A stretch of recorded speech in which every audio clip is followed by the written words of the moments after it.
Praise the Lord. खुदावन यहोशू मसीह के नाम से फिर एक बार हम आप सबों को इस YouTube चैनल के अंदर स्वागत करते हैं। और हफ्ते के पहले दिन की मन्ना के लिए मैं आज यहाँ पे उपस्थित हूँ।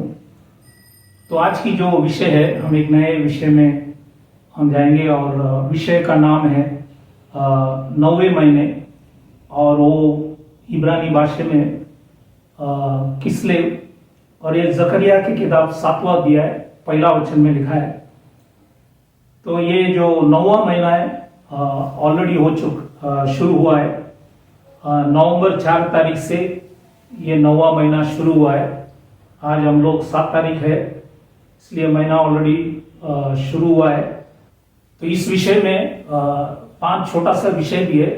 पहला है 9वें महीने के बारे में हम देखेंगे, और दूसरा है ये स्वप्न का महीना भी है, ये दूसरा छोटा सा विषय। तीसरा जो है इब्रानी अक्षर के बारे में या अल्फाबेट, उसी के विषय में देखेंगे। चौथा जो है तारामंडल या नक्षत्र के विषय में हम देखेंगे, इंग्लिश में कॉन्स्टलेशन। और 5वां जो है गोत्र के विषय में, जो गोत्र इस महीने से जुड़ा हुआ उसी के विषय में हम लोग देखेंगे। तो ये 5 छोटा सा विषय भी है। तो हम वचन से सारी बातों को देखेंगे, क्योंकि खुदा ने हर महीने के लिए अपने दासों को इस्तेमाल कर कर कई बातों को लिखा है, ताकि हर महीने में खुदा हमारे लिए कुछ संदेश वचन रखा है, इसलिए इसको जानना जरूरी है। इसलिए ये हर महीने के विषय में प्रचार इसलिए कर रहे, गए साल में भी किया गया, ये साल में भी कर रहे कि आप लोग इस वचनों को अच्छे से समझे, और इसलिए इसको जानना बहुत जरूरी है, क्योंकि हर बात खुदा ने लिखे रखा है, और कोई भी चीज बिना मतलब का नहीं, हर चीज में कुछ मतलब है, अर्थ है, उसी को हमें जानना है, ताकि हमारी विश्वास बढ़े और हम खुदा के ऊपर भरोसा रखें। तो वचन में जाने से पहले हम अपनी आंखों को बंद करें, सिरों को झुकाए कि खुदा में वचन की समझ दे। तो आइए हम प्रार्थना करें, अपने आंखों को बंद करें, सिरों को झुकाएं।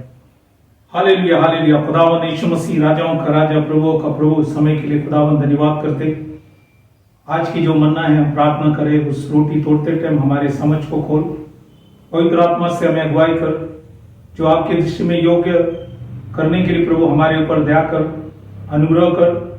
और हम प्रार्थना करें प्रभु, पवित्र आत्मा से हमारी आत्मिक आंखों को खोल, ताकि हम सीखे समझे और आपके नाम की महिमा कर सके। लॉर्ड जो भी हमें लॉर्ड वचन से समझना है, प्रकाशित कर, ताकि हम समझकर तुझे आदर सम्मान करें। लॉर्ड अरे शैतान की युक्तियों से बचा के रख, सुनने वाले सुनाने वाले दोनों के ऊपर दया कर। आपने हमारी विनती प्रार्थना सुना, धन्यवाद कर छोटी सी विनती खुदावन यीशु मसीह के नाम से मांगता हूं, सुन कबूल कर, आमीन। तो आज की जो विषय है 9वें महीने, उस महीने का नाम है किस्लू या किस्लेव, और ये जकरिया की किताब 7वां अध्याय पहला वचन में लिखा गया। तो पहला जो विषय हम लोग 9वां महीने के बारे में कुछ बातों को देखेंगे।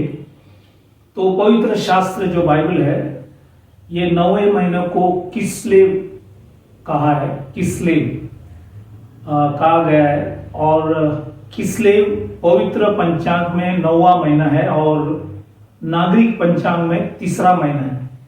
जैसे आप जानते कि शुरुआत में जो उत्पत्ति के किताब से हम जब पढ़ेंगे, तो वहां पे आपको नागरिक पंचांग दिखेंगे, और हम निर्गमन इसकी 12वां अध्याय में आएंगे। खुदा ने पवित्र पंचांग को शुरू किया, इसलिए 2 पंचांग, 2 कैलेंडर बाइबल के अंदर है। और हमारे इंग्लिश कैलेंडर मतलब ग्रेगोरियन पंचांग में ये महीना जो है नवंबर दिसंबर में आते हैं, और ये महीने में 29 या 30 दिन होता है। और ये साल में ये महीना नवंबर 4 तारीख से शुरू हुआ है, और आज हम 7वां तारीख में हैं, तो ऑलरेडी 3 दिन हम आगे गए। तो भजन संगीता इसका 78 और उसका 7वां वचन, साम्स 78 वर्स 7, वहां पे एक शब्द लिखा है होप, जो इंग्लिश में है, और वो हिंदी में भरोसा। ये होप जो है ये हिब्रानी में लिखा है कि केसल। केसल का मतलब है विश्वास या सुरक्षा। केसल से आया किस्लीव या किस्लेव, जो महीना है किस्लेव केसल से आया, इसलिए इसका मतलब है विश्वास या सुरक्षा। और ये 9वां महीना जो है 7 बार पुराने नियम में लिखा है। पहला इतिहास 27वां अध्याय 12 में लिखा है। दूसरा बार इज़रा की किताब इसका 10वां अध्याय 9वां वचन में लिखा है। तीसरा बार यिर्मयाह की किताब 36वां अध्याय उसका 9वां वचन में लिखा है। चौथा बार यिर्मयाह की किताब 36वां अध्याय 22 वचन में चौथा बार लिखा है। 5वां बार हगई की किताब इसका 2रा अध्याय 10वां वचन में मिलेंगे। और 6वां बार हगई 2रा अध्याय 18 वचन में आपको मिलेंगे। और 7वां बार है जकरिया की किताब 7वां अध्याय 1 वचन। यह है 7 बार लिखा है। फर्स्ट क्रॉनिकल्स 27:12, सेकेंड है इज़रा 10:9, थर्ड है जरमिया 36:9, फोर्थ जरमिया 36:22, फिफ्थ हगाई 2:10, सिक्स्थ हगाई 2:18, सेवेंथ जकरिया चैप्टर 7 वर्स 1। तो ये 7 बार परमेश्वर ने इस 9वें महीने के विषय में इस पुराने नियम के अंदर लिखा है। और ये किस्लू जो महीना है या किस्लेव महीना जो है ये 2 बार पुराने नियम में है। एक बार नेहमिया की किताब 1 अध्याय 1 वचन, नेहमिया चैप्टर 1 वर्स 1। और दूसरा बार जकरिया की किताब 7वां अध्याय 1 वचन, सेकेंड टाइम जकरिया 7:1। तो ये 2 बार किस्लेव की महीना लिखा है। और एक विशेष चीज ये कि नया नियम में ये स्थापन पर्व या समर्पण पर्व जिसको हनोका कहता है, ये पर्व भी एक बार यूहान की किताब 10वां अध्याय 22 में एक बार लिखा है। तो कुल मिलाकर आप देखेंगे इस महीने के विषय में 10 बार लिखा है। 7 बार तो 9वां महीने के विषय में लिखा है, 2 बार किस्लेव महीना लिखा है, एक बार पर्व के बारे में लिखा है। वो भी ये पर्व इसलिए कि वो पर्व ये 9वां महीने में ही है और ये साल में वो 28 तारीख को है, मतलब नवंबर 28 तारीख को है ये पर्व। तो इसलिए ये आपको वचन से बताया गया। और ये जो समय है ये बोने का महीना है। और वर्षा भी जो 8वां महीने से शुरू हुआ है ये भी जारी है, वर्षा का भी समय है। और इस महीने में रात लंबी है और दिन जो है छोटा है। और इसलिए ये है 9वां महीने के विषय में मैंने कई बातों को वचनों से आपको समझाया। तो अब हम दूसरा विषय में प्रवेश करेंगे। जो छोटा विषय मैंने कहा वो है सपन का महीना भी है ये। तो जब हम उत्पत्ति के किताब में जब आते, इस किताब में 10 सपना है और ये 10 सपना 7 लोगों ने देखा गया। और एक सपना जो है बुल महीना या केशवान महीने में, और 9 जो सपना है ये 9वें महीने में किस्लेव महीने में है। वे 10 इस प्रकार है। उत्पत्ति के किताब 20वां अध्याय 3रा वचन, जेनेसिस चैप्टर 20 वर्स 3। यहाँ पे अबीमेलेक एक सपना देख रहा है और ये जो सपना है 8वां महीना केशवान महीने में के अंदर है, एशवान या केशवान महीने में है। और उत्पत्ति की किताब 28वां अध्याय 12 वचन, 31वां अध्याय 10वां वचन। तो जेनेसिस चैप्टर 28:12 एंड 31:10 ये याकूब जो है 2 स्वप्न देख रहा है और ये 2 स्वप्न जो है किस्लेव महीने में है। तीसरा जो है उत्पत्ति की किताब 31वां अध्याय 34वां वचन जो है 24वां वचन सॉरी, तो यह है जेनेसिस चैप्टर 31:24। यहाँ पे लाबान ने एक सपना देखा है और वो भी किस्लेव महीने में है। चौथा जो है उत्पत्ति की किताब 37वां अध्याय उसका 5वां वचन और 9वां वचन। यहाँ पे यूसुफ जो है वो दो स्वप्न देख रहा है पिछले महीने में। Genesis chapter 37 verse 5 and Genesis chapter 37 verse 9। यहाँ पे यूसुफ जो है दो स्वप्न देख रहा है और वो भी पिछले महीने में है। तो पांचवा जो है उत्पत्ति की किताब 40वां अध्याय 9 से 11, जेनेसिस चैप्टर 49 to 11। ये है पिलनहारो जो फिरौन राजा जो था उसके जो पिलाने हारो उन्होंने एक स्वप्न को देखा।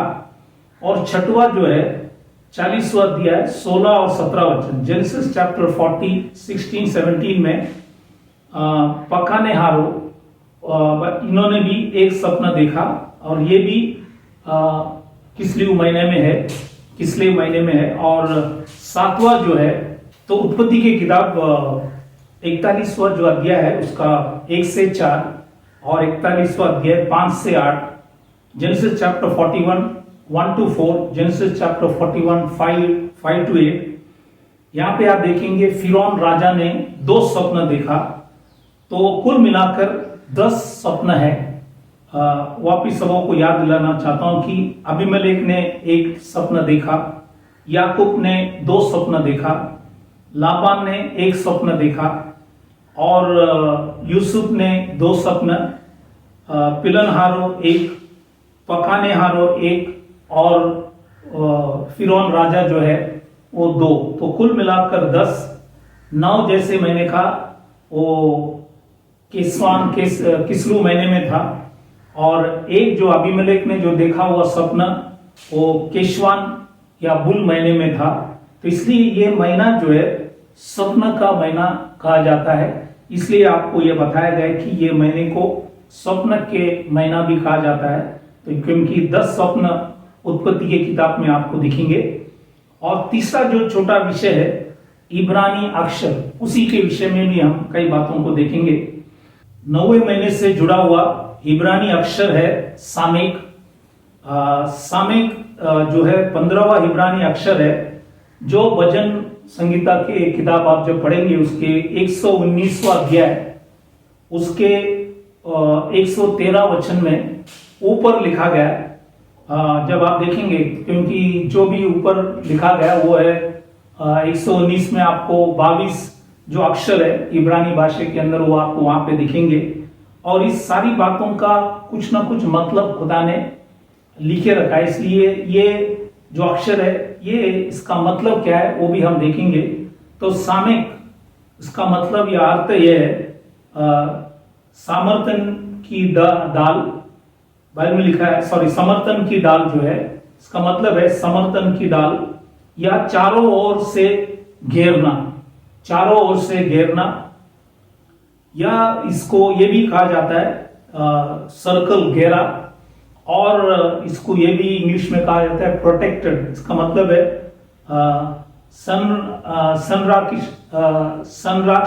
संरक्षित का मतलब है प्रोटेक्टेड। तो ये है सामेक का मतलब जो है, और ये चारों तरफ से घेरना। इसलिए हम लोग जब तो भजन संहिता इसके 34वां अध्याय 7वां वचन में लिखा है यहोवा के डरवयों के चारों ओर उसका दूत चावनी किए हुए उनको बचाता है। इसलिए बाइबल के अंदर लिखा है ये सामेक जो अक्षर है इसका मतलब जो मैंने बताया कि चारों ओर से घेरना। इसलिए यहाँ पे लिखा है कि परमेश्वर को जो भी डरते हैं उनके चारों ओर परमेश्वर छावनी लगाता है कि उनको परमेश्वर बचाता है। इसी विषय में हम लोग और भी कुछ वचन देखेंगे। जब दूसरा राजा इसका 6वां अध्याय में जब हम आते हैं तो वहां पे अरामी देश की जो राजा इजरायलियों से लड़ने के लिए आए तो एलिशा जो नबी था उसके कर्मचारी वहां पे थे। उन्होंने सुबह उठकर जब देखा तो उन्होंने देखा कि बहुत से घोड़े और रथ उन्होंने देखा गया, वो डर गए। तो उन्होंने एलिशा से कहा कितने बड़े सैनिक यहाँ पे खड़ा है। तब दूसरा राजा 6:17 में, 2 किंग चैप्टर 6 वर्स 17, वहां पे ये लिखा है, तब एलीशा ने ये प्रार्थना की, ये यहोवा इसकी आंखें खोल दे कि ये देख सके। तब यहोवा ने सेवक की आंखें खोल दी, और जब वह देख सका तब क्या देखा कि एलीशा की चारों ओर के पहाड़ अग्नि में घोड़ों और रथों से भरा हुआ है। तो उन्होंने, जब परमेश्वर ने उनकी आंखों को जब खोला, तब उन्होंने देखा कि एलीशा के पास जितने भी घोड़ों और रथों है वो आरामी राजा से भी ज्यादा था। उन्होंने देखा, तब उनको अच्छा लगा, उनके दिल में विश्वास बैठा कि परमेश्वर अद्भुत कार्य करने वाला परमेश्वर है। और वो बाइबल के अंदर लिखा है, उसको मानने वाले, डरने वाले, उनके चारों ओर परमेश्वर उनको छावनी रखकर उनको बचाता है। उसी समान जकरिया की किताब, इसका दूसरा अध्याय 5वां वचन में जब पढ़ेंगे, ये खुदा ने यरूशलेम के विषय में भी लिखा है। ये नगर परमेश्वर के लिए बहुत प्यारा हुआ नगर है, इसलिए वहां पे लिखा गया, यहोवा की ये वाणी है कि मैं आप उसके चारों ओर, उसके मतलब यरूशलेम की चारों ओर आग की सी शहरपना ठहरूंगा, और उसके बीच में तेजों में होकर, बाइबल के अंदर लिखा है कि दिखाई दूंगा। तो आज यहाँ पे यरूशलेम के भी परमेश्वर, उनके भी चारों ओर परमेश्वर उस नगर को भी संभालता है, और इसलिए ये वचन यहाँ पे लिखा गया, इसलिए वो लोगों को भी संभालते हैं। लिखा है कि यरूशलेम जो उसका पवित्र नगर, प्यारा हुआ नगर है, उसी को भी खुदा संभालते। अगर ये सब वचन में है तो वो खुदा आपको भी संभालने के लिए योग्य खुदा है। और एक विशेष चीज, ये अक्षर के विषय में सामयिक जो हमने देखा गया, इसका अंकीय मूल्य जो है, या संख्यात्मक मूल्य, इसको बोलते हैं इंग्लिश में न्यूमेरिकल वैल्यू। तो ये अंकी मूल्य या संख्यात्मक मूल्य, ये जो सामयिक का है 60, इसका वैल्यू जो है 60 है। इसलिए श्रेष्ठ गीत, इसका तीसरा अध्याय 7वां वचन, song of Solomon's chapter 3 verse 7, जब हम पढ़ेंगे, वहां पे लिखा है, देखो ये सुलेमान की पलकी है, उसकी चारों ओर इज़राइल के शूरवीरों में के 60 लिखा है कि वीर चल रहे हैं। तो 60 वीर लोगों ने सुलेमान को संभालते थे। इसलिए ये जो सामयिक के विषय में जो आज हमने देखा गया, इसका मूल्य जो है वो भी मुख्य है। हर चीज खुदा ने कुछ कारण से लिखा है ताकि इस वचनों को आप समझ सकेंगे। और एक वचन श्रेष्ठ गीत 6वां अध्याय 8वां वचन, सॉन्ग ऑफ सोलोमन 6:8 में ये भी लिखा है, वहां 60 रानियों, तो सुलेमान के पास वहां पे 60 रानियों थे। ये भी श्रेष्ठ गीत में लिखा गया।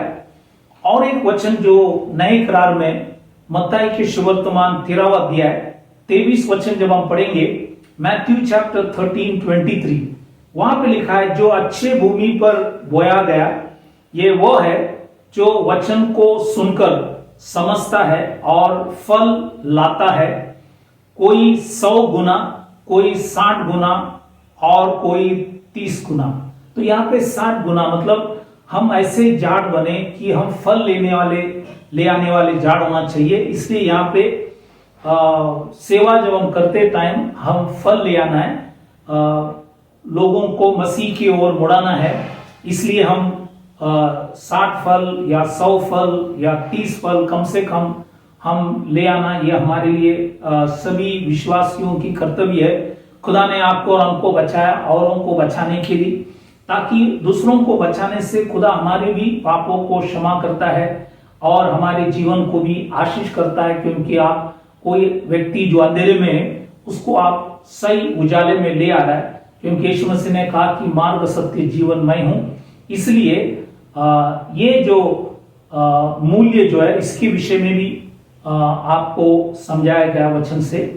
अब हम चौथा विषय में जो छोटा विषय हम नक्षत्र के विषय में या तारा जो मंडल है उसके विषय में हम देखेंगे। इसको इंग्लिश में कहता है कि कॉन्स्टलेशन। उसी के विषय में हम कई बातों को अभी देखेंगे। भजन संगीत की किताब जो है उसका 19वां अध्याय पहला वचन में लिखता है, क्योंकि ये नक्षत्र के विषय में भी खुदा ने वचन में लिखा है, इसलिए यहाँ पे लिखा है आकाश परमेश्वर की महिमा का वर्णन कर रहा है और आकाश मंडल उसकी हस्तकला को प्रकट कर रहा है। तो इसलिए आकाश जो मंडल है इसी के विषय में भी खुदा ने बाइबल में लिखा है। इसलिए इस बातों को भी जानना बहुत जरूरी है, क्योंकि आप सोचेंगे कि नक्षत्र के विषय में क्या है, तो नक्षत्र के विषय में हमें जानना बहुत जरूरी है। और इसलिए आयुब की किताब 38वां अध्याय 22 वचन, जोब चैप्टर 38 वर्स 22, ये वचन जब पढ़ेंगे यहाँ पे लिखा है कि फिर क्या तू कभी हिम के भंडार में पैता या कभी ओलों के भंडार को तूने देखा है। तो ये हिम जो है इंग्लिश में आप जब पढ़ेंगे लिखा है मैजरॉट। मैजरॉट का मतलब है ये जो राशि, जो ज़ोडिएक साइन जो कहता है वो हिंदी में राशि या राशि चक्र।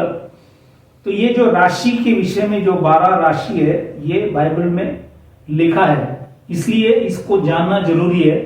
क्योंकि जब आप परमेश्वर की आकाश मंडल को जब देखेंगे काफी तारा है, जब आप उसको जोड़ेंगे तो आपको कई बार कुछ चीज दिखने में आएंगे। विशेष करके ये ज़ोडिएक जो राशि है, ये यूनानी भाषा में वचन है वो जो ये है ज़ोडिया दयाखोस किक्लोस। ज़ोडियाकोस किक्लोस, इसका मतलब है सर्कल ऑफ लिटिल एनिमल, मतलब छोटे जानवरों का घेरा। तो ये वहां पे आप सब तारा को जो डॉट है आप उसको जोड़ेंगे तो आपको ये राशि जो है उसके वहां पे आपको खास करके बहुत से जानवरों को जब आप उसको जोड़ेंगे तो आपको दिखने में आएंगे। तो ये जो 12 राशि जो है ये परमेश्वर का एक मुख्य मूल्य है। और ये इसका मतलब यह है कि ये परमेश्वर का एक सरकार या परमेश्वर के शासन या परमेश्वर की सत्ता या परमेश्वर की राज्य। इसलिए जुना करार में 12 गोत्र आपको दिखेंगे, नए करार के अंदर 12 प्रेरित दिखेंगे, आप ऊपर देखेंगे तो आपको 12 राशि मिलेंगे। तो ये परमेश्वर का एक सरकार और शासन के विषय में लिखा गया, इसलिए हमको ये बातों को भी नक्षत्र के विषय में जानना बहुत जरूरी है। इसलिए भजन संगीता इसका 147वां अध्याय उसका 4था वचन, साम्स 147 वर्स 4, ये जब पढ़ेंगे तो वहां पे लिखा है वह तारों को गिनता। आपको मालूम नहीं कितना तारा है, लेकिन वचन लिखता है कि परमेश्वर तारों को गिनता और उनमें से एक एक का नाम रखता है। तो परमेश्वर सब तारों का नाम रखता है, इसलिए खुदा हर मनुष्य जो इस पृथ्वी में जन्मा हुआ है खुदा ही उसको जीवन देते, श्वास देते, क्योंकि उन्होंने बाइबल में लिखा है तारों को गिनता है और उनमें से एक एक का नाम रखता है। बहुत से तारों का नाम आपको मालूम नहीं, लेकिन एक ही व्यक्ति को मालूम है, वो है खुदा, क्योंकि हजारों तारे हैं। और वैसे ही एशिया की किताब 40वां अध्याय 26 वचन में भी लिखता है, आइजिया चैप्टर 40:26, यहाँ पे लिखा है कि अपनी आंखें ऊपर उठाकर देखो। तो खुदा ने लिखा है कि आंखें जरा ऊपर उठाकर देखो, किसने इनको सृजा है, किसने इसको सब बनाया है। सारी चीज जो आप देखता है, लिखता है कि वहां बाइबल के अंदर लिखा है गानों को गिन गिन कर, मतलब तारों को गिन कर निकालता है, उन सबों को नाम ले लेकर बुलाता है। बाइबल के अंदर लिखा है परमेश्वर उसको नाम लेकर भी बुलाता है। इसलिए यहां पे भी लिखा है कि परमेश्वर हर तारे को नाम दिया गया और नाम से बुलाता है। आपको तो मालूम नहीं, क्योंकि हजारों लाखों तारे खुदा ने बनाया, आपको मालूम नहीं नाम, लेकिन खुदा ने सबको नाम दिया गया और नाम से बुलाते। और इसलिए ये आकाश मंडल को भी जानना जरूरी है, नक्षत्र को भी जानना है। हम उसकी उपासना नहीं करना है, या हम पेपर लेकर, बहुत से लोग पेपर पढ़ते हैं कि ज़ोडिएक साइन मेरे लिए क्या है, राशि क्या है। राशि बनाने वाले को हमें जानना है, राशि आपको बचा नहीं सकेंगे, राशि आपके जीवन के अंदर आशीष नहीं कर सकेंगे, लेकिन राशि बनाने वाले को जानना है, जो आपको जरूर आशीष करेंगे यदि आप उसके ऊपर भरोसा विश्वास रखेंगे। और ये नौवे महीने से जुड़ा हुआ नक्षत्र जो है धनुष्यबान है, और ये इंग्लिश में है साजिटरिस। साजिटरिस जो है ये नक्षत्र है धनुष्यबान, और ये है कि ये खास करके शैतान इस्तेमाल करता है, लेकिन परमेश्वर आपको हमको बचाने के लिए योग्य है। इसलिए शैतान कोई भी कार्रवाई करे, चाहे वो आपको बीमार, तकलीफ, परेशानी, संकट, मुसीबत में डालकर, जैसे धनुष्यबाण बेचकर किसी को नाश करता है, वैसा अगर कोशिश करेंगे तो खुदा ने वचन में लिखा है, जैसे यिर्मयाह की किताब 51वां अध्याय इसका 20वां वचन, यिर्मयाह चैप्टर 51 वर्स 20 में लिखता है, तू मेरा फरसा और युद्ध के लिए हथियार ठहराया गया है। तो परमेश्वर हमारा युद्ध का हथियार है। बाइबल में लिखा है, तेरे द्वारा मैं जाति जाति को तितर बितर करूंगा और तेरे ही द्वारा राज्य राज्य को नष्ट करूंगा। तो ये काम परमेश्वर भी करता है। और शैतान जो भी धनुष्यबाण लेकर हमें कोई भी तरफ से तकलीफ देने आए, तो परमेश्वर स्वयं लिखता है कि वो हमारा युद्ध का जो हथियार वही है। इसलिए नए करार के अंदर भी परमेश्वर की दास पौलुस जब कुरिन्थियों की जो मंडली था उनको प्रचार करते टाइम कहा गया, दूसरा कुरिन्थियों की किताब 10वां अध्याय 4 और 5 वचन हम पढ़ता है, तो वहां पे लिखा है, क्योंकि हमारी लड़ाई के हथियार शारीरिक नहीं, पर बाइबल के अंदर लिखा है, गढ़ों को ढा देने के लिए परमेश्वर के द्वारा सामर्थ्य है। इसलिए हम कल्पनाओं का और हर एक ऊंची बात का जो परमेश्वर की पहचान के विरुद्ध में उठती है खंडन करते हैं, और हर एक भावनाओं को कैद करके मसीह के आज्ञाकारी बना देता है। इसलिए आज हमारा जो भी विचार है, ऊंची बात है, ये सबको हम कैद करके हमारे सब भावनाओं को परमेश्वर के अधीन में ले आना है।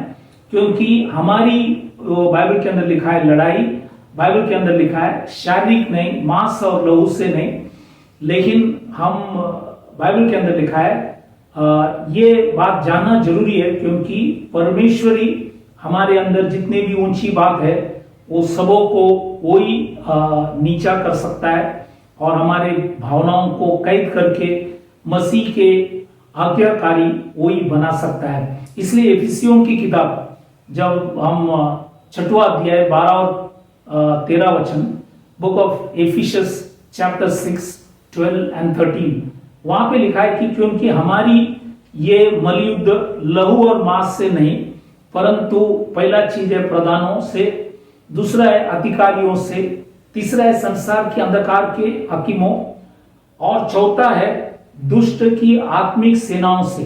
तो 4 हमारा विरोधी है। ये विरोधी से हमें रोज लड़ना है, ये रोज आपको तकलीफ देंगे। तो हमारी मलयुद्ध लोगों से नहीं, लोगों के अंदर जो दुष्ट आत्मा है और जो भी प्रधानों है, अधिकारियों हैं, संसार के अंधकार की हकीम है, इनसे हमें लड़ना है और दुष्ट की आत्मिक सेनाओं से लड़ना है। इसलिए हमारी रोज की लड़ाई है। और ये लड़ाई के लिए खुदा ने ये लिखा है, ये इसलिए लिखा है कि परमेश्वर की सारी हथियार, बाइबल के अंदर लिखा है, सारे हथियार बांध लो कि तुम बुरे दिन में सामना कर सको और सब कुछ पूरा करके स्थिर रह सको। तो अगर हमें स्थिर रहना है तो हमें परमेश्वर की हथियार को पहनना है। इसलिए एफिसियों की किताब इसका 6वां अध्याय 14 से 18 वचन जब पढ़ेंगे, एफिशियन चैप्टर 6 14 to 18 जब हम पढ़ेंगे वहां पे 7 हथियार खुदा ने दिया गया। ये सातों हथियार आपको पहनना है। जब परमेश्वर के दास पौलुस एफिसियों में जब आया तो वहां पे जो सिपाही को उन्होंने देखा तो परमेश्वर ने उनको देखकर कुछ समझ दिया। वो समझ ये है कि 7 हथियार एक सिपाही पहनते हैं और वो क्या है यहाँ पे उन्होंने उल्लेख किया है, इसका सारी बातों को उन्होंने लिखा है। तो ये 7 हथियार है। पहला है कमर कसकर। कमर कसकर मतलब ये है सत्य हमारे पास होना चाहिए। एक मनुष्य का ताकत जो है कमर में है। एक मनुष्य की जीवन में अगर सत्य है वो है आपका सबसे बड़ा ताकत। पहला ये है। दूसरा है जिलम, वो है धार्मिकता।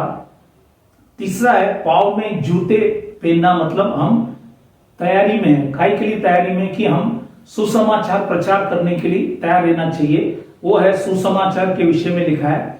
चौथा जो है डाल, वो है विश्वास। पांचवा जो है टोप, वो है उद्धार। जो छठवा जो है आत्मा की तलवार, वो है परमेश्वर का वचन। और सातवां जो हथियार लिखा नहीं है लेकिन आप वचन में ढूंढेंगे तो वो है बाला, क्योंकि बाला आप दुश्मन के ऊपर फेंकते हैं और वो उसके अंदर बाला के अंदर एक टोक है, वो लगकर आदमी मर जाते। वैसे हमारी मुंह से निकलता हुआ प्रार्थना ये एक बाला है। ये प्रार्थना के साथ उपवास भी जब करते हैं तो हमारी जितने भी विरोधी है उसको परमेश्वर संभाल लेता है, उनको परमेश्वर नष्ट कर देगा। तो इसलिए आपको कुछ करने की जरूरत नहीं, आपको चुपचाप रहना है, प्रार्थना करना है, उपवास करना है, विरोधियों के लिए प्रार्थना करना है कि प्रभु, बाइबल के अंदर लिखा है बदला लेना मेरा काम है, इसलिए परमेश्वर के हाथ में हमें छोड़ना है। इसलिए बाला जो है ये सातवां जो हथियार है ये है प्रार्थना, और उसके साथ उपवास भी अगर है तो आशीष में है। इसलिए अगर ये 7 हथियार में कोई भी कमियां है, अगर एक भी हथियार कम होगा तो शैतान हमारे जीवन के अंदर कार्य कर सकता है। इसलिए हमको रोज जांचना है कि मेरे पास ये 7 हथियार है कि नहीं, मेरे पास सत्य है कि नहीं, धार्मिकता है कि नहीं, क्योंकि खुदा जो भी करता है धार्मिकता से करता है। और हम सुसमाचार भी प्रचार करना है। जैसे हम बचा है कि दूसरों को बचाने के लिए एक झाड़ आपने लगाया, उसमें अगर फल नहीं आएंगे तो आप उस झाड़ को काट डालेंगे। वैसे प्रभु भी अगर हम फल नहीं ले आए हमको भी खुदा निकाल देंगे। इसलिए हम फल देने वाले झाड़ रहे। और चौथा जो है विश्वास हमारे अंदर होना चाहिए, क्योंकि विश्वास से सब कुछ हो सकता है। इसलिए बाइबल के अंदर लिखा है विश्वास कैसे आएंगे, परमेश्वर के वचन सुनने से विश्वास आता है, बढ़ता है। और उद्धार भी हमें चाहिए, हम सच्चाई को मानना है, सच्चा खुदा को जानना है, वही हमारी उद्धार करता है। और छठवां चीज जो है परमेश्वर का वचन जो तलवार है उसी को भी हमें जानना है। इसलिए हमें बार बार वचन पढ़ना है, क्योंकि हम आज कुछ पढ़ा तो कल वो भूल जाएंगे या 10 दिन के बाद भूल जाएंगे। इसलिए बार बार हम पढ़ते रहेंगे तो हमें याद रहेंगे, और वो हमें वचन जो है हमें शैतान से बचाते रहेंगे और आने वाली सब बुराई से और शैतान की सब युक्तियों से खुदा आपको बचा सकता है। और सातवां चीज जो बाला है प्रार्थना और उपवास, तो इसी से हम बाइबल के अंदर लिखा है जो भी दुष्ट काम है ये सब काम परमेश्वर आपके ऊपर, ये दुष्ट काम कोई भी काम कर नहीं सकेंगे। दुष्ट जो भी करेंगे वो आपके ऊपर कामयाब नहीं होगा। इसलिए ये 7 हथियार हर विश्वासी को पहनना है। इसमें अगर कोई भी कमी है तो शैतान आपके जीवन के अंदर कार्य करेंगे। इसलिए इस बातों को समझना जरूरी है। आगे हम जब बढ़ेंगे, जब प्रकाशित वाक्य 6वां अध्याय 2रा वचन, रेवलेशन चैप्टर 6 वर्स 2, ये वचन जब पढ़ेंगे वहां पे लिखा है मैंने दृष्टि की और देखो एक श्वेत घोड़ा है और उसका सवार धनुष लिए। देखो इनके पास धनुष है, लिए हुए है, और उसे एक मुकुट दिया गया और वह जय करता हुआ निकला कि और भी जय प्राप्त करे। तो ये क्रिस्ती विरोधी के बारे में एक सिंबॉलिक मतलब एक लक्षण के विषय में लिखा गया कि ये जो क्रिस्ती विरोधी एक श्वेत मतलब सफेद घोड़ा के समान, मतलब ये नकली है, क्योंकि यीशु मसीह जो है वो भी एक श्वेत घोड़ा करके वचन में लिखा है।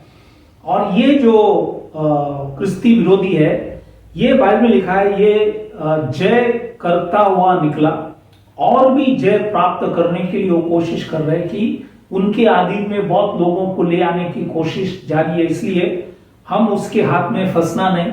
वो दिखता है सफेद लेकिन वो डुप्लीकेट है, असली नहीं है, नकली है, इसलिए उसके हाथ में जाके फंसना नहीं, क्योंकि असली जो है वो प्रकाशित वाक्य 19वां अध्याय 11 वचन, रेवलेशन चैप्टर 19:11 में खुदावन यीशुआ हाँ मसीहा भी, ये भी एक श्वेत घोड़ा है।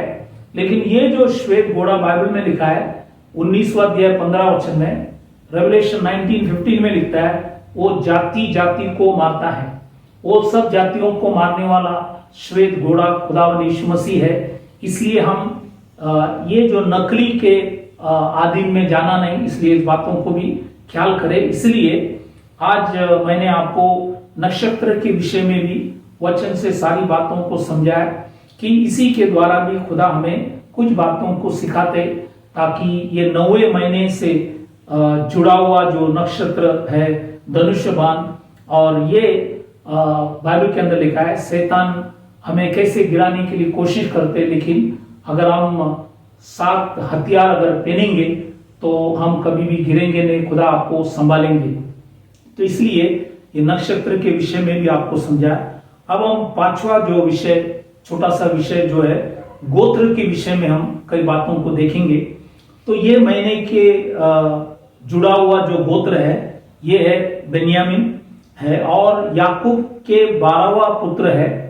और याकूब के जब याकूब बूढ़े थे तो उस टाइम उनको ये बच्चा जन्म हुआ, और ये बच्चे को माँ नहीं थे, क्योंकि माँ जब इनका जन्म हुआ तभी चले गए। जैसे उत्पत्ति की किताब 35वां अध्याय 18 वचन में लिखता है, जेनेसिस चैप्टर 35 वर्स 18, वहां पे लिखा है तब ऐसा हुआ कि वह मर गई, दैट इज रेचल जो है या राहेल मर गई, और प्राण निकलते निकलते उसने उस बेटे का नाम बेनोनी, बाइबल में लिखा है, या बेनोनी रखा गया।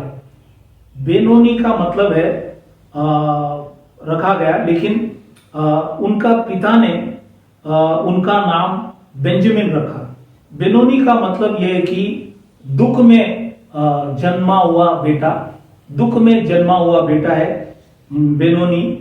लेकिन पिता ने उनका नाम बेंजामिन रखा। बेंजामिन मतलब दाहिने हाथ का जो बेटा है, वचन में लिखा गया।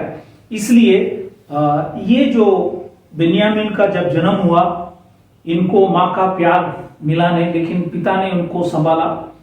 और उत्पत्ति की किताब इसका 49वां अध्याय 27 वचन, जेनेसिस चैप्टर 49:27 में हम लोग पढ़ेंगे। जुना करार में ऐसा एक रीत था कि जब बाप पिता जो है मरने से पहले सब बच्चों को बुलाकर सबको आशीष करते हैं, उनके ऊपर हाथ रखकर भविष्यवाणी करते हैं। और ऐसे समय के अंदर याकूब ने जो भविष्यवाणी किया बेन्यामीन के विषय में, वो ये है कि उत्पत्ति की किताब 49 उसका 27वां वचन, जेनेसिस चैप्टर 49:27 में लिखा है, बेन्यामीन फाड़ने वाला बेड़िया है। तो ये फाड़ने वाला बेड़िया है, मतलब ये जो भी दुश्मन है इसको फाड़ेंगे। और लिखा है सवेरे तो वह आहार भक्षण करेगा और सांझ को लूट बांट लेगा। तो ये बेन्यामीन के विषय में लिखा गया। इसलिए हम ये शूरवीर लोग थे, और बाइबल के अंदर लिखा है कि इनके विषय में हमने यहाँ पे देखा कि वो फाड़ने वाला, बाइबल के अंदर लिखा है, बेड़िया है। और इसलिए हम लोग न्यायाधीश की किताब 3 अध्याय 12 से 30 वचन जब हम पढ़ेंगे, जजेस चैप्टर 3:12-30, उसमें विशेष करके 14 और 15 वचन जब पढ़ेंगे, 14 और 15, वहां पे लिखा है कि तब इस्राएली 18 वर्ष तक मोआब के राजा एग्लोन के अधीन रहे। तो ये मोआबी देश का जो राजा था एग्लोन, उसके अधीन में इजराइल लोग 18 वर्ष। क्यों 18 वर्ष? क्योंकि जब इजरायली गलती किए, पाप किए, परमेश्वर के विरुद्ध कार्य किए, तो खुदा कई बार क्या होता है दुश्मन के हाथ में सौंप देते। वैसे खुदा ने इनको इजरायलियों को मोयाबी जो राजा है एग्लोन के हाथ में 18 वर्ष कर दिया। फिर इजरायलियों ने यहोवा की दुआई दी और उसने केरा के पुत्र यहूद नामक एक बेन्यामीन को उनके छुड़ाने वाला ठहराया। तो ये जो छुड़ाने वाले, इंग्लिश में लिखा है जज, ये दूसरा छुड़ाने वाला था। वहां पे 12 छुड़ाने वाला है, वो 12 छुड़ाने वाले में ये दूसरा छुड़ाने वाला था। और 18 वर्ष के बाद ये यहूद आकर इनको मोयाबी राजा के हाथ से छुड़ाया। तो 18 साल ये लोग बंधन में थे और जब छुट गया उसके बाद लिखता है 30वां वचन में, वही न्यायाधीश उसका 3:30 में लिखता है, जजेस चैप्टर 3:30, वहां पे लिखा है 80 वर्ष तक देश में शांति बनी रही। अभी याद रखो यहाँ पे इजरायली लोग यहाँ पे 18 वर्ष ये एग्लोन जो मोयाबी राजा था उसके हाथ में थे। वैसे नए करार में जब आप पढ़ेंगे लूका की किताब 13वां अध्याय 10 से 17 वचन जब पढ़ेंगे, वहां पे एक स्त्री था जो 18 वर्ष से कुबड़ी थी। लेकिन एक दिन जब वो मंदिर में आया, ये विश्वास योग्य से कुबड़ी होने पर भी मंदिर में आते थे। खुदा ने कहा कि ये इब्राहिम का बेटी है, तो खुदा ने उनको चंगाई किया 18 वर्ष के बाद। जैसे यहाँ पे आप जुना करार में देखेंगे कि 18 वर्ष इजरायली लोग एग्लोन राजा के आधीन में थे, वो उनको तकलीफ दिए, परेशानी किया, इसलिए बाइबल के अंदर लिखा है उन्होंने परमेश्वर से दुआई दिए। वैसे ये स्त्री भी 18 वर्ष कुबड़ी होने पर भी खुदा से जब उन्होंने दुआई दी, मंदिर में आया, खुदावन यहोवा ने उनको चंगाई दिया।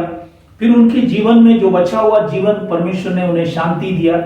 जैसे यहाँ पे भी देखा कि 80 वर्ष उस देश में शांति बना रहा। तो कोई भी व्यक्ति आज मसीह में आता है तो उनका आगे का जीवन शांति का जीवन है, सारा अशांति को खुदा निकालता है। जैसे ये स्त्री के जीवन में 18 साल वो झुक के चलते थे, लेकिन एक दिन खुदा ने उनको खड़ा किया और आगे का जीवन खुदा ने उनको आशीष में किया। वैसे आज भी खुदा, यदि आप 18 साल 10 साल, तो हमने देखा कि नए करार के अंदर कई लोग 8 साल से बीमार, 12 साल से, 18 साल से, 38 साल, 40 साल, ये सभी लोगों को खुदा ने चंगाई दिया।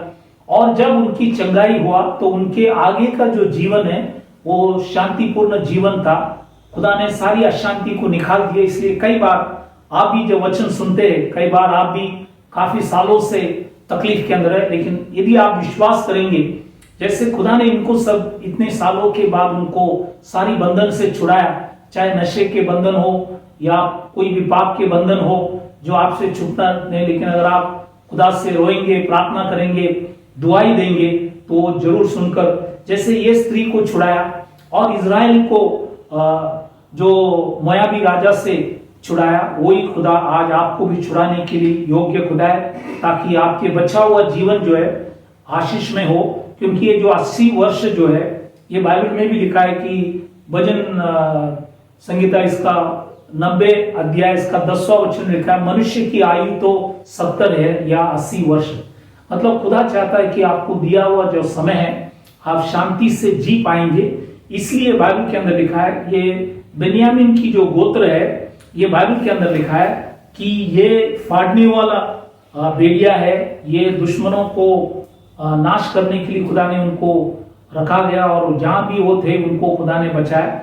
तो खुदा ने व्यवस्था विवरण के अंदर भी जब मूसा ने इजरायलियों को जब आशीष किए, जैसे याकूब ने किया, वैसे मूसा ने भी मरने से पहले गोत्रों को जो भी भविष्यवाणी किए, तो उन्होंने क्या भविष्यवाणी किया वो भी हम पढ़ेंगे।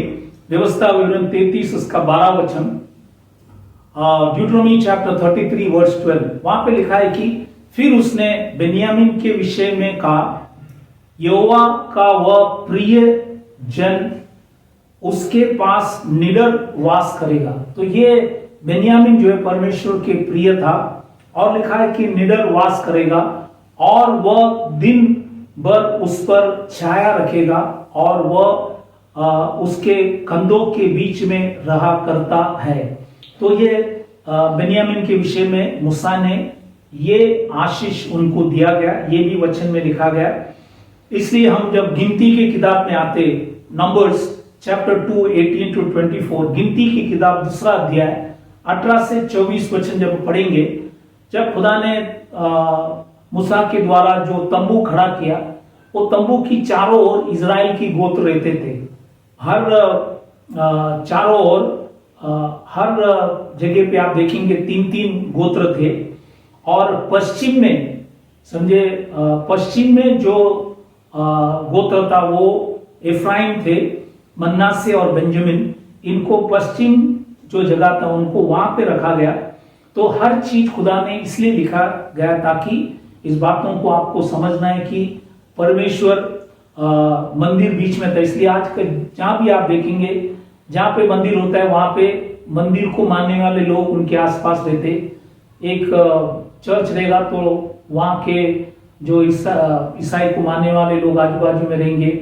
तो जहां पे परमेश्वर का मंदिर होता है, वो जो विश्वास करने वाले उनके आसपास रहते, क्योंकि ये जो ढंग है ये अपने शास्त्र से निकला हुआ ढंग है।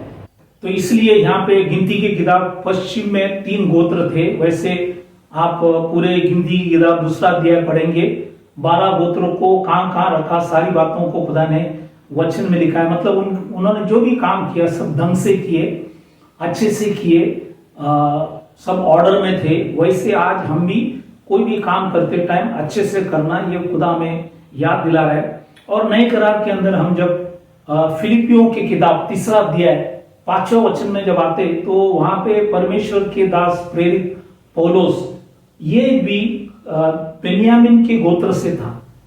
तो पौलुस जो था बेन्यामीन के गोत्र से, और परमेश्वर को बहुत से बातों को प्रकाशित किया। और नए करार में जितने भी प्रेरित थे उसमें से जो ज्ञान 12 में से ज्यादा ज्ञान परमेश्वर ने या ज्यादा बातों को प्रकाशित किया वो था परमेश्वर के दास पौलुस। और उन्होंने 7 कलीसियाएं नए करार के अंदर स्थापन किया। और उनका 3 मिशनरी जर्नी थे, जहां जहां वो गए, प्रचार किए, लोगों को सही विश्वास के अंदर ले आए। क्योंकि उन्होंने बहुत तकलीफ भी दिए थे, इसलिए प्रभु ने कहा जितना ज्यादा तकलीफ उन्होंने दिया उतना ज्यादा काम भी उन्होंने परमेश्वर उनके हाथ से करवा लिया। और एक विशेष बात आखिरी बताना है, प्रकाशित वाक्य 7वां अध्याय 1 से 8 वचन जब आप पढ़ेंगे, वहां पे 12 गोत्र है, उसमें से बेन्यामीन का भी नाम वहां पे आपको दिखने में आएंगे। और प्रकाशित वाक्य 14वां अध्याय 1 से 5, यहाँ पे 1,44,000 ये है कुंवारियां हैं। तो ये बेंजामिन हमें कुंवारी दर्शाते हैं। इसलिए ये प्रकाशित वाक्य रेवलेशन 7:1-8, रेवलेशन 14:1-5, ये दोनों वचन जब हम पढ़ेंगे वहां पे 12 गोत्र के अंदर बेन्यामीन की भी नाम है और वो हमें कुंवारी दर्शाते हैं। इसलिए आज मैंने आपको खुदा के पवित्र कलाम से इस 9वें महीने के विषय में सारी बातों को बताया। जो 5 छोटा सा विषय है वो सारी चीजों को हमने वचन से देखा। और इसलिए हर महीने में खुदा ने कुछ संदेश हमारे लिए रखा है, इसलिए वचनों को प्रचार किया ताकि प्रभु आपको आशीष करे, महीने के संदेश की जानकारी हम पा सके और उसी के द्वारा हम विश्वास कर सके कि हर बात जो खुदा ने लिखा है कुछ मतलब से लिखा है, उसके अंदर कुछ अर्थ है, उसी को हमें जानना है ताकि हमारी विश्वास बढ़े और खुदा हमें वो आने तक हमें संभाल कर रखने के लिए योग्य खुदा है। तो प्रभु इस वचनों से आप सबों को आशीष करे, आशीर्वाद करे। हम 9वें महीने में प्रवेश हुआ है, नवंबर 4 तारीख से ये महीने में हम प्रवेश किया है। और जो भी बात आप सुने इस वचनों से प्रभु आप सबों को आशीष करे, आशीर्वाद करे। इसलिए विदा होने से पहले हम सभी लोग जो बीमार, तकलीफ, परेशानी, संकट, या जैसे हमने वचन में देखा कि कैसे इजरायली लोग को खुदा ने 18 साल बाइबल के अंदर लिखा है मोयाबी राजा के हाथ में अधीन किया क्योंकि उन्होंने पाप किया। वैसे कई बार मनुष्य पाप करता है तो खुदा ही हमें शैतान के हाथ में दे देते हैं। जब हम परेशानी के अंदर रोते हैं, दुख उठाते हैं, तब खुदा हमें छुड़ाता है। इसलिए जो भी आज बीमार, तकलीफ, परेशानी, संकट, मुसीबत में, उनके लिए हम दुआ करें ताकि खुदा उन्हें भी इस बंधन से छुड़ाने के लिए हम प्रार्थना करें। तो आइए अपने आंखों को बंद करें, सिरों को झुकाएं, हम प्रार्थना करें। Hallelujah, hallelujah. खुदावन यहोवा मसीह, ना बदलता परमेश्वर, इस समय के अंदर खुदावन हम सभी भाई बहनों के लिए जो आपके पवित्र कलाम को सुने उनके लिए प्रार्थना करें। यदि कोई बीमार, तकलीफ, परेशानी, संकट, मुसीबत, कोई भी शैतान की बंधन कई सालों से, प्रभु प्रार्थना करें खुदावन आपने खाए फटके से उन्हें चंगाई दे। आपने भाई व लोग से उनकी सारी अपराधों को क्षमा कर, उनके ऊपर दया कर, अनुग्रह कर और उन्हें आशीष कर, उन्हें भी तू छुड़ा, ताकि आपके नाम की महिमा, स्तुति, आराधना कर सके, क्योंकि आप ही हमारे लिए लड़ते हैं और आप ही हमें छुड़ाते हैं। प्रभु सबों को आशीष कर, सभी के ऊपर दया कर, और आपने हमारी विनती प्रार्थना सुना, धन्यवाद कर कर छोटी सी विनती खुदावन यीशु मसीह के नाम से मांगता हूं, सुन कबूल कर, आमीन। तो फिर एक बार आप सबों को धन्यवाद करना चाहता हूं कि आप इस YouTube चैनल के अंदर खुदा के पवित्र कलाम को देख रहे। प्रभु आप सबों को आशीष करे। और बाइबल कीमती किताब है, बहुत सी अद्भुत बात खुदा ने लिखे रखा है, इसलिए इसको पढ़ना और समझने की कोशिश करना कि खुदा आप सबों को आशीष करे। और फिर जब तक हम नहीं मिलते, प्रभु आप सबों को आशीष करे, और वो जब तक नहीं आते प्रभु हम सबों को उसके अधीन में संभाल कर रखने के लिए खुदा से विनती दुआ करें। Thank you very much. God bless you. Praise the Lord.